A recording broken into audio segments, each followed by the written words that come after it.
Hi hello வணக்கம். எல்லாரும் எப்படி இருக்கிறீங்க? வாங்க சூப்பரான ரொம்ப ஹெல்தியான கருவேப்பிலை பொடி எப்படி செய்யறதுன்னு சொல்லி பார்த்துக்கலாம்.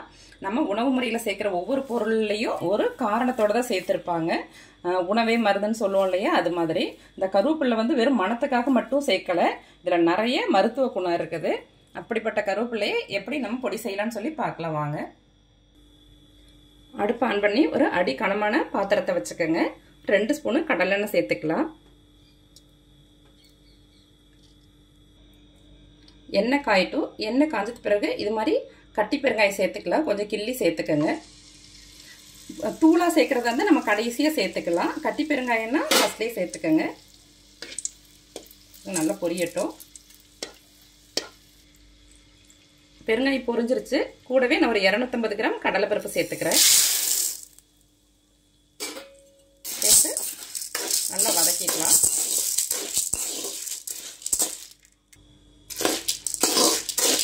எண்ணெய் ஊற்றி வறுக்கும் போது அந்த பொடியோட வாசனை ரொம்ப நல்லா இருக்கும். பாருங்கள், நல்ல பெருங்காயம் நிறையாவே சேர்த்துக்கணும். பெருங்காயம் இப்போ கருவேப்பிலையில் நிறைய இரும்பு சத்து இருக்குது, நார் சத்தும் நிறைய இருக்குது. இரும்பு சத்து அதிகமாக இருக்கிறதுனால அனிமிக்காக இருக்கிறாங்க இல்லையா, அவங்களுக்கு வந்து ரொம்ப நல்லது. அப்புறம் இதில் வந்து நிறைய பாஸ்பரஸ், கால்சியம், அப்புறம் வந்து விட்டமின் ஏ, பிசி எல்லாமே இருக்குது. நல்லா பொன்னிறமாக வறுக்கணும். இன்னுமே கொஞ்சம் நல்லா வறுபடணும். இது கூடவே நம்ம வந்து கருப்பு உளுந்து சேர்த்து வறுத்துக்கிட்டோம்னா ரொம்ப நல்லாயிருக்கும். எனக்கு இப்போ கருப்பு உளுந்து இல்லை, அதனால் நான் வெள்ளை உளுந்து சேர்த்துக்கிறேன். கருப்பு உளுந்து தோலோடு சேர்க்கும் போது அதுலேயும் நிறைய சத்து இருக்கிறதுனால இந்த பொடி வந்து ரொம்ப நல்லாயிருக்கும். டேஸ்ட்டும் நல்லாயிருக்கும் கருப்பு உளுந்து சேர்க்கும் போது. ப்ளஸ் உடம்புக்கும் ரொம்ப நல்லது. இந்த கருவேப்பிலை வந்து செரிமானத்துக்கும் ரொம்ப நல்லாயிருக்கும். அதனால் ரெகுலராகவே எடுத்துக்கலாம். நம்ம வந்து இது வந்து இட்லி, தோசை எல்லாத்துக்குமே சேர்த்துக்கலாம். வெரைட்டி ரைஸுக்கு சேர்த்துக்கலாம். இந்த பொடியை வச்சு நம்ம கருவேப்பிலை சாதம் ரெடி பண்ணிக்கலாம். கருவேப்பிலை துவையலும் கூட இது மாதிரி நம்ம ரெடி பண்ணிக்கலாம். பாருங்க, ஒரு 50% வளர்ந்துச்சு. இப்போ நம்ம அது கூடவே உளுந்து சேர்த்துக்கலாம். நான் வந்து 200 கிராம் உளுந்து எடுத்துருக்கிறேன். உளுந்து சேர்த்துக்கலாம். நீங்கள் வந்து ஃபஸ்ட் டைமாக வறுக்கிறீங்க, புதுசாக வறுக்கிறீங்க அப்படின்னா தனித்தனியாகவே வறுத்து எடுத்துக்கோங்க. கடலைப்பருப்பு தனியாக வறுத்து எடுத்துக்கிட்டு அப்புறமா உளுந்து தனியாக வறுத்து எடுத்துக்கலாம். ஏன்னா இதோட வேகிற டைமில் இது வறுபடுற டைம் வேறு இருக்கும், அது வறுபடுற டைம் வேறு இருக்கும். அதனால் கொஞ்சம் கடலைப்பருப்பு வறுந்ததுக்கு பிறகு நம்ம வந்து உளுந்து சேர்த்துக்கலாம். அப்படி இல்லாட்டி நீங்கள் தனித்தனியாக கூட வறுத்து எடுத்துக்கலாம் அந்த பருப்பை. அது கூடவே காரத்துக்கு தேவையான அளவுக்கு வரமிளகாய் சேர்த்துக்கலாம். இது வந்து காரம் கம்மியாக தான் இருக்கும் இந்த மிளகாய், அதனால் நான் கூடுதலாக சேர்த்துருக்குறேன். உங்களுக்கு தெரியும் இல்லையா, மிளகாய் வந்து காரத்துக்கு தகுந்த மாதிரி சேர்த்துக்கோங்க. ஒரு மிளகாய் காரம் அதிகமாக இருக்கும், உங்களுக்கு காரம் கம்மியாக இருக்கும். அதனால் பார்த்து சேர்த்துக்கோங்க. உங்களுக்கு எவ்வளோ காரம் தேவைப்படுதோ அதுக்கு தகுந்த மாதிரி சேர்த்துக்கோங்க. இந்த பொடி நல்லா வறுத்து எடுத்து வச்சுக்கிட்டோன்னா 6 மாதம் வரைக்கும் வீணாக போகாது. ஆனால் வந்து கொஞ்சம் காரம் கூடுதலாக போட்டு அரைச்சி வச்சுக்கணும். 6 மாதம் ரொம்ப நாளைக்கு வச்சுருக்கும் போது காரம் இருக்க கம்மியாக ஆரம்பிக்கும். அதனால் காரம் பார்த்து அரைச்சி வச்சுங்க. இல்லாட்டி எப்போ தேவைப்படுதோ அப்போக்கப்போ நம்ம வறுத்து அரைச்சிக்கலாம். ரொம்ப நல்லாயிருக்கும், வீணெல்லாம் போகாது. நல்லா டைட்டாக மூடி வச்சிட்டோன்னா அந்த வாசனை அப்படியே இருக்கும்.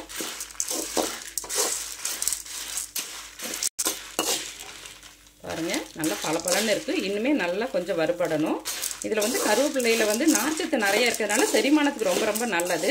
தினமுமே கருவேப்பிள்ளையை எடுத்துகிட்டு வந்துடணும்னு வச்சுங்களேன். அந்த பித்த நிறை, இலை நிறை எல்லாம் இருக்குதுல்ல, சின்ன வயசுலேயே முடி நரைக்குதில்ல, அவங்களுக்கெல்லாம் நல்லா உடம்புக்கு நல்லது.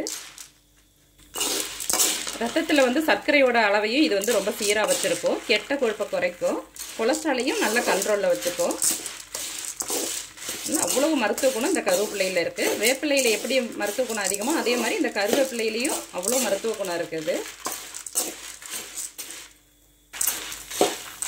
இது வந்து பருப்பு வறுக்கும் போது அடுப்பு வந்து சிம்மில் வச்சு வறுக்கணும். கிட்டத்தட்ட 15 to 20 நிமிஷம் கூட ஆகும். ஏன்னா நம்ம வந்து ஹை ஃப்ளேமில் வச்சோம்னா பருப்பு வந்து சீக்கிரம் கருகிடும். அப்புறம் மேலே கருகிடும், உள்ளே வந்து வேகாத மாதிரி இருக்கும். அதனால் நல்லா சிம்மில் வச்சு பொன்னிறமாக வறுத்து எடுத்துக்கணும். கிட்டத்தட்ட 20 நிமிஷத்துக்கிட்ட வறுக்கிற மாதிரி இருக்கும். பாருங்கள், இப்போ ஒரு 75% வறந்துருக்கு. இன்னுமே கொஞ்சம் வறுபடணும்.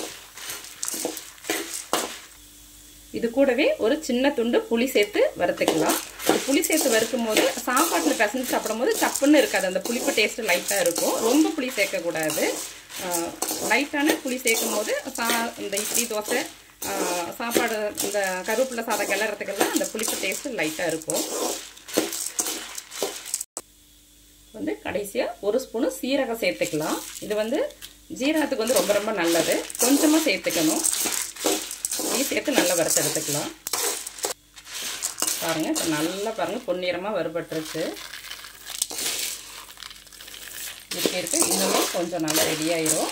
இப்போ வந்து நம்ம வறுத்த பருப்பை தனியாக எடுத்துக்கலாம். பாத்திரத்தில் அப்படியே வச்சிடக்கூடாது, சூட்டோட கருகிரும். இப்போ தனியாக இதை எடுத்துக்கலாம். பாருங்கள், பருப்பு நல்லா வறுபட்டுருச்சு. இதை நல்லா ஆறட்டும். இப்போ நம்ம வந்து கருவேப்பிலையே வறுத்து எடுத்துக்கலாம்.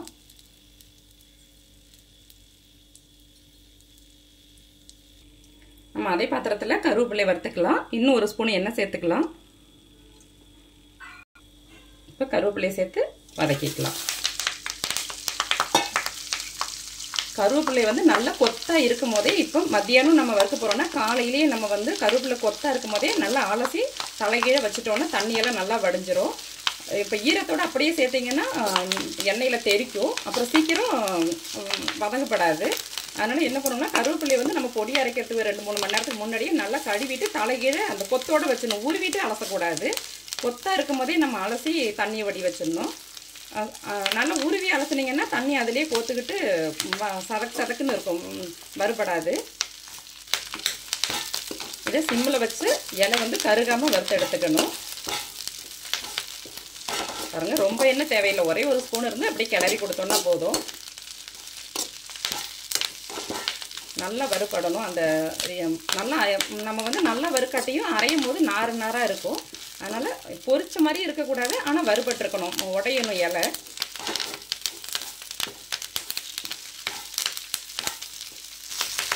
நம்ம பொடிக்க கருவேப்பிலை செலக்ட் பண்ணும் போது கருவேப்பிலை வந்து கொழுந்து கருவேப்பிலையாக இருக்கக்கூடாது, பிஞ்சு இலையாக இருக்கக்கூடாது. நல்லா முத்தின இலையாக இருந்தால் தான் நல்லா கரும்பச்சையாக இருக்கும். பொடி நல்லா வாசனையாக இருக்கும், நல்லா பச்சையாக இருக்கும்.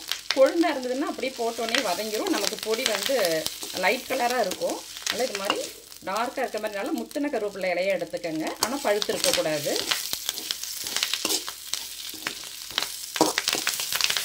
பாருங்கள் எவ்வளோ அழகாக பொரிஞ்சு வருதுன்னு. ஆனால் எண்ணெயெல்லாம் இல்லை பாருங்கள், எண்ணெய் நிற்கல. இந்த சூட்லேயே நல்லா வறுபடணும். கருவேப்பிலை இவ்வளவு தான் எடுக்கணுங்கிறதுல எவ்வளோ வேணாலும் கருவேப்பிலை நம்ம இதுக்கு எடுத்துக்கலாம். எவ்வளோ எடுக்கிறீங்களோ அந்தளவுக்கு நல்லா பச்சை பச்சையல்னு இருக்கும் பொடி. இதுக்கு தேவையான உப்பையும் நம்ம இதிலே சேர்த்து வறுத்துக்கலாம். உப்பையும் வறுக்கும் போது நல்லது தான். உப்பு வறுத்து சேர்க்குறது வந்து ரொம்ப ரொம்ப நல்லது. சேர்த்து வறுத்துக்கலாம். இது பத்தாட்டி நீங்கள் வந்து அரைச்சிட்டு டேஸ்ட் பார்க்கும்போது சேர்த்து அரைச்சிக்கலாம். நீங்கள் உப்பு சேர்த்துக்கலாம் பத்தாட்டியும். நீங்கள் கருவேப்பிலை பொடி அரைச்சிங்கன்னா ஊருக்கே தெரியும் நம்ம வீட்டில் கருவேப்பிலை பொடி அரைக்கிறோம் அப்படிங்கிறது. அந்தளவுக்கு ரொம்ப வாசனையாக இருக்கும். வறுக்கும் போதே வாசனையாக இருக்கும். அரைச்சி முடிச்சிட்டிங்கன்னா வீடே மணமாக இருக்கும். அந்தளவுக்கு நல்ல ஒரு வாசனை இந்த கருவேப்பிலைக்கு. பாருங்கள் நல்லா ரெடி ஆயிடுச்சு. ரொம்ப வறுத்தாலும் இலை கருகிடும். அதனால் இந்த அளவுக்கு கரெக்டாக இருக்கும். பாருங்கள், இப்போ வந்து நம்ம அடுப்பு ஆஃப் பண்ணிக்கலாம். இந்த பருப்பு கூடவே கருவேப்பிலையும் சேர்த்து நம்ம ஆற விட்டுடலாம். ஆரம்பித்த பிறகு நம்ம பூண்டு சேர்த்து அரைக்கணும். எல்லா கருவேப்பிலையும் சேர்த்தாச்சு. பாருங்கள், பருப்பு கூட சேர்ந்து நல்லா ஆறட்டும். நல்லா ஆறினது பிறகு நம்ம அரைச்சிக்கலாம். பாருங்கள் நல்லா ஆறிடுச்சு. இப்போ மிக்சி ஜாரில் சேர்த்து நம்ம அரைச்சி எடுத்துக்கலாம்.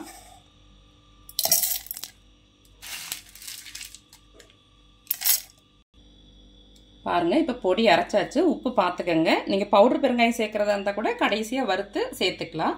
இப்போ வந்து ஒரு 10 பல்லு பூண்டு சேர்க்குறேன். நான் மேல் தோலெல்லாம் எடுத்துகிட்டு சேர்க்குறேன். பூண்டு பச்சையாக சேர்க்கறதுனால பொடி வீணாக போகணும்னு நினைக்க வேண்டாம். ரொம்ப நல்லாயிருக்கும், டேஸ்ட் நல்லாயிருக்கும், அந்த வாசனையும் ரொம்ப நல்லாயிருக்கும். இது வந்து நல்லா அரைச்சி எடுத்துக்கலாம். நீங்கள் கம்மியாக அரைக்கிறீங்க, நான் நிறைய அரைக்கிறதுனால நிறைய பூண்டு சேர்த்துருக்குறேன். நீங்கள் கம்மியாக அரைக்கிறீங்கன்னா ஒரு 2-3 பல்லு சேர்த்தாலே போதும். இப்போ பூண்டு சேர்த்தாச்சு, நல்லா அரைச்சி எடுத்துக்கலாம். பாருங்கள், பூண்டு சேர்த்து சூப்பராக மணக்க கருவேப்பிலை பொடி ரெடி ஆயிடுச்சு. இந்த டெய்லி ஒரு ஸ்பூன் நம்ம தினமும் சேர்த்துக்கிட்டே இருந்தோம்னா நல்லா வந்து இந்த உடல் எடையை வந்து நல்லா மெயின்டைன் பண்ண முடியும். பாருங்கள், இதை வந்து கருவேப்பிலை சாதம் கூட செஞ்சுக்கலாம். நல்லா நல்லெண்ணெய் சேர்த்து கடுகு கடலைப்பருப்பு சேர்த்து தாளிச்சிக்கிட்டு நம்ம வந்து பூண்டு தட்டி போட்டு இந்த பொடி 2 ஸ்பூனும் சேர்த்து கொஞ்சமாக உப்பு சேர்த்து நல்லா ஆற வச்ச சாதம் சேர்த்து கிளறிக்கிட்டோன்னா சூப்பரான கருவேப்பிலை சாதம் ரெடி ஆயிரும். நீங்களும் இது மாதிரி செஞ்சு சாப்பிட்டு ஆரோக்கியமாக இருங்க. ஓகே, பாய், தேங்க்யூ.